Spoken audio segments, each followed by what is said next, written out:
Unique équipe allemande encore en lice dans cette Ligue des Champions. L'équipe de Schalke 04 accueille ce soir dans son antre de Gelsenkirchen l'équipe portugaise de Porto.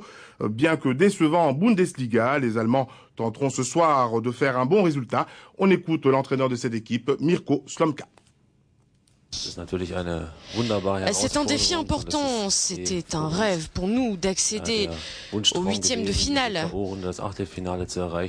Porto est favori dans ce match en raison de son expérience et de ses succès bien sûr en Ligue des Champions et plus spécialement sur notre terrain, l'Arena of Schalke, lors de la saison 2004.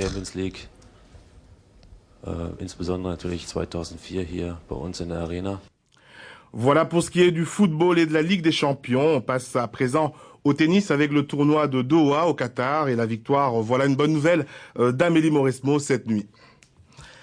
Amélie Mauresmo sera bien au second tour du tournoi qatari. La Française a en effet défait son adversaire du jour, l'Allemande Sabine Lisicki, 143e joueuse mondiale. Victoire en 2-7, 7-6, 6-3. Au prochain tour, Mauresmo défiera la Thaïlandaise Thammarin Thanasugam, 108e joueuse mondiale. Sport US à présent avec la NHL League et la victoire de l'équipe de Détroit contre l'équipe des Colorado. L'équipe des Colorado a été cueillie à froid hier nuit sur son terrain par l'équipe de Détroit. Détroit s'est en effet imposé sur le score sans appel de 4-0 avec notamment 2 buts des œuvres de l'attaquant suédois Henrik Zetterberg. Un excellent résultat donc pour l'équipe de Détroit.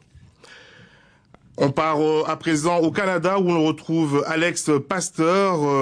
Alex, bonjour. Bonjour Victor. Alors Alex débutera dans quelques instants le Super Giant à Whistler Mountain. Alors est-ce que l'ambiance est palpable? Est-ce qu'elle est perceptible déjà, Alex? Oh oui, ce Super Giant s'annonce so exciting ici à Whistler Mountain. Nous sommes à 1 heure de route de Vancouver et c'est cette piste qui accueillera les épreuves olympiques alpines lors des prochains Jeux de Vancouver, donc forcément beaucoup d'ambiance et puis des milliers de fans canadiens qui sont venus des vallées voisines pour encourager l'équipe des Crazy Canucks, car l'équipe du Canada, on le sait depuis 2 ans, est très en forme et elle